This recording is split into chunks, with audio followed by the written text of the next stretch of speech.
Is there such thing as a decent bounce rate? Let's talk a little bit about what a bounce rate is. It is the percentage of people who come from an external source, land on a page and leave. Different way of saying it, single page visits. I come from Google, I land on your website, I look around the page and I say, you know what, it's not for me, goodbye. So it's the percentage of people that land on the page and leave. Okay, great. It used to be, let's talk historically, we're talking about probably 15, 17 years ago, one of the definitions that we used to say, it depends on the time that people spend on the page. People who spend 30 seconds, a minute, and they left the page. Truth is, no one uses that definition anymore. So you still see some people using it, but it doesn't really matter. Think about this scenario. Most analytic software reports bounce rate. I come in as a visitor, I land on a page, and then I get a call from my mom or my wife. I'm talking to her, and then I go step outside. Eventually, what the analytic software is going to do is going to say, you know what? We think this person had left. There is a timeout period or a session timeout where the analytics software is going to say, we haven't gotten any indication that the visitor is there. So that visitor that stepped outside, went to the supermarket or is on the phone is counted as a bounce. How long is that timeout for the session? In Google Analytics, which is kind of the standard, is 30 minutes. So if somebody has no activity or inactivity within a session within 30 minutes, they're counted as a bounce. Think about the job that a landing page, a page that somebody came and landed on. The page needs to tell the visitor you are in the right place. It needs to tell the visitor you can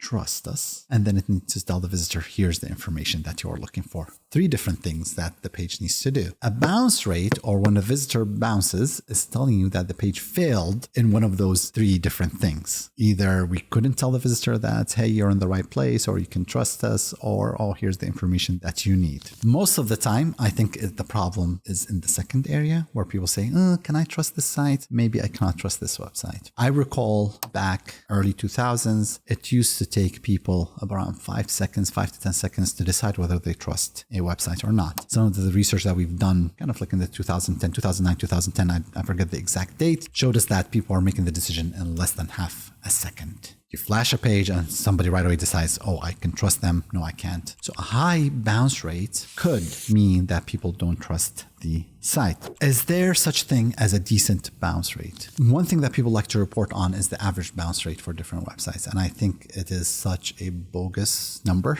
that we have to be careful with. My site bounce rate is at 90%. My site bounce rate is at 20%. It means nothing because you're looking at an average for different pages. Different pages are performing in different ways. Think about an e-commerce website that has 1,000 products, 1,000 pages basically, and you have a homepage and different category pages and whatnot. Bounce rate for the whole site means nothing. It's an average. Your product pages might be performing really well. Your category pages not performing really well. I don't really care for the average bounce rate for the website, although it's a metric lots of people like to track. Just like how I think that the site conversion rate sometimes doesn't really mean a whole lot. I like to break it down further. I think what you need to look at is the bounce rate for a category of pages, a group of pages. So let's go back to our example of an e-commerce website, and let's take an example of an e-commerce website that has a blog. You have a bounce rate for the homepage. You have a bounce rate for your category pages. You have a bounce rate for your product pages. You have a bounce rate for the cart page, and we need to talk about that, the cart and checkout. And then you have a bounce rate for the blog. I've seen bounce rate for homepages all over the map. Homepages with a bounce rate around 20%, and I've seen bounce rate for homepages upwards of 65, 70%. It depends on the quality of the traffic that you're getting to the website. And I'm talking about homepages that are really well designed, telling people that you are in the right place, you can trust us, here's the information that you're looking for. Let's move away from the homepage and look at the category pages. Category pages have a lower bounce rate. A typical bounce rate for category pages is anywhere between 20 to 30%. Again, I'm giving you an average over here, but think about this. Somebody coming from outside searching for a product, they land on a category page. A good category page tells the visitor you are in the right place. Guess what? You're looking for this product, and here, let me show you 20, 30, maybe even more products. If we do our job correctly, what does the visitor do? He will stay or she will stay, and they will start clicking to navigate to those product pages. Well, guess what? The minute they've navigated to look at some of those product pages, it's not a bounce anymore because it's not a single page visit. Product pages are more challenging. I'm coming from an external source. I land on your product page. I see a single product. I see a price. And now as a visitor, ask myself some questions. Do I trust this website? Do they have what I'm looking for? And even more, is this the right price? It depends again on the quality of the visitors that you're bringing. If you're sending out an email, you're an e-commerce e-commerce website and you're sending out an email to people telling them, hey, we have an offer on this particular product, and people come into that product page, you've already preempted them with the right price, you'll see that the bounce rate for those visitors coming from email is low. If you're searching Google and somehow they land on your product pages, your bounce rate might be higher. But typically what we see, if we said that 20 to 30% bounce rate for product pages, we're seeing the bounce rates anywhere between 30 to 40. That doesn't mean, again, this is an average. You can do a lot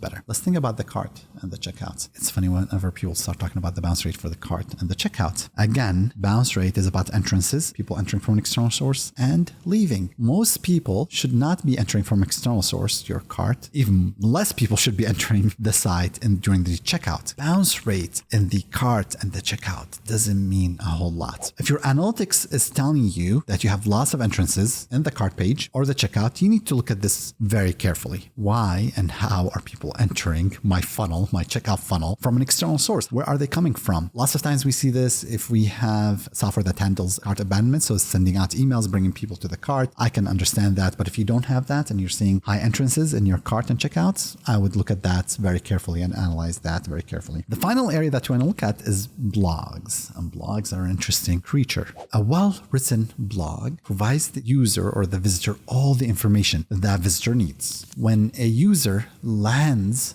on a blog, they read it, they're like, oh, I'm satisfied. I was researching this topic. You've given me all the information that I need. Goodbye and good luck. Most blog pages have very high bounce rate. We're talking about 80, 85, 90, 95% bounce rates, especially for new visitors. People who are researching a topic, they land, it's well researched. Okay, I'm done. That's the reason Avinash Kaushik, the father of Google Analytics, had a post about 2-3 years ago where he said that bounce rate doesn't make a whole lot of sense for blogs. It makes perfect sense for e-commerce websites, but for content-based sites and articles, doesn't mean a whole lot. If you start seeing in your Google Analytics that my bounce rate is less than 5%, my bounce rate is less than 1%, you have a problem in your analytics setup. You're triggering analytics multiple times. There are issues around that. It's well-known issues. Because I've seen people where they say, oh, my site is doing so amazingly well. My bounce rate is less than 1%. I'm like, come on, think about that. You're telling me that your pages are performing so well. 99% of the people who land on the page are saying, this is absolutely amazing. I'm going to continue navigating. You have a problem in your analytics setup. Now, one other thing that is important when it comes to bounce rate, can I actually run experimentation to improve bounce rate? I see people doing that, and I think it's not a good idea to do that. Whenever you're running experimentation, your goal is to have something measurable, a discrete event. It's either happened or did not happen. Conversion is very easy to measure. Conversion happened or didn't happen. Bounce rate is a continuous metric. Bounce rate today is at 50%, tomorrow is at 52%, the next day is at 48%. It's not a good idea to measure bounce rate. Now, if you're doing your job correctly, your conversions should go up. Bounces sometimes, by the way, increase as a result, although you're doing your job correctly, because it might be that you're getting traffic and you're like, you know what, this is not a very qualified traffic. And I need to actually, before I figure out why I'm getting this unqualified traffic, what I need to do is to tell people, hey, we're not the right fit for you. Goodbye and good luck. So you have higher bounces, but those people who stay actually convert at a higher rate. So we don't run tests to improve bounce rates. We do report on the different treatments or different variations, bounce rate and exit rate. So we look at those metrics, but they're not decision points for us.